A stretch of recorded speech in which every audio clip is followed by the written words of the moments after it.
როდესაც საქმე ეხება ელექციურ ასტროლოგიას, ეს არის როდესაც ასტროლოგია არჩევს კონკრეტული მოვლენის თარიღს.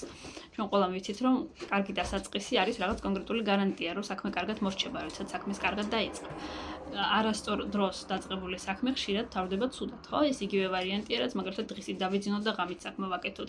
საჭმელები ჭამოჩუა ღამით და არა დილით, როდესაც ეჭირო, ანუ აი დაგეგმვას ესე ვთქვათ, რომ სკოლაში 7 წლის ასაკში მიდიხარ და არა 5 ან 15 წლის ასაკში, ამ ყველაფერს, ანუ ყველა მოვლენას აქვს თავისი დრო და ყველაფერი უნდა დაიწყო მაშინ, როდესაც ამისთვის არის კარგი დრო, ანუ შენ უფრო გაგიმარტივდება ესე ვთქვათ და შესაბამისად, როდესაც იგეგმება მნიშვნელოვანი მოვლენა, კარგი იქნება თუ ასტროლოგიურად თუ რა თქმა უნდა დაბადების დრო ცნობილია და აიგეგმოს ეს კონკრეტული მოვლენა. მეთოდები არის უამრავი ელექციურ ასტროლოგიაში, ეს არის ცალკე მთლიანი მიმდინარეობა და აქაც უამრავი ცალკე ასპექტია, უამრავი ცალკე მოვლენაა გასათვალისწინებელი და შესაბამისად ჩვენ ესე რაც ზედაპირულად იციან, რაც შეიძლება რეკომენდაცია გაუწიო ყოველთვის, რომ სავსე მთვარეზე, როდესაც ზრდადი მთვარე არის კარგი ნებისმიერი ახალი საქმის დაწყება, კლებად მთვარეზე ხდება საქმის დასრულება. შესაბამისად, სავსე მთვარეობა, ანუ ზოგადად დაბნელებები ნებისმიერი სახის არის ცუდი. ამ პერიოდში არაფერს ახალს არ ვიწყებთ. გარდა ოკულტიზმის და მაგიისა, სხვას რაც შეეხება სხვა მოვლენებს, როგორიც არის ქორწინება,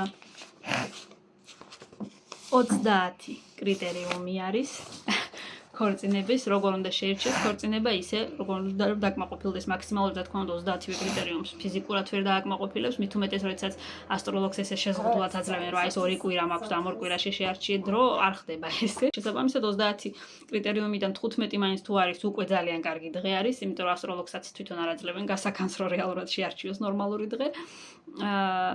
და რაც უფრო კარგად არის შერჩეული დღე, რა თქმა უნდა, მით უფრო კარგი იქნება შედეგი და მით უფრო მყარი იქნება ქორწინება, ეს რაღაც ისე ვთქვათ, დახმარება არის. თვითონ ქორწინებისთვის რაღაცნაირად ამყარებს ურთიერთობას.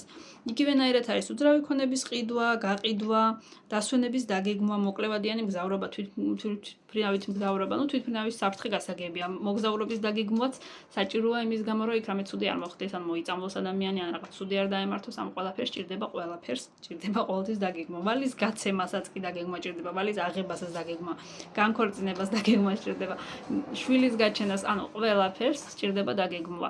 იმიტომ რომ არიან ადამიანები, რომლებსაც არ ჭირდებათ ეს ყველაფერი, იმიტომ რომ ინტუიციურად ხვდებიან რა როდის უნდა გააკეთონ, მაგრამ არიან ადამიანები, რომელსაც ეს ინტუიცია ღალატობთ, ან სარუსმენენ საკუთარ შინაგან მესს და შესაბამისად ჭირდებათ ყველაფრის დაგეგმვა.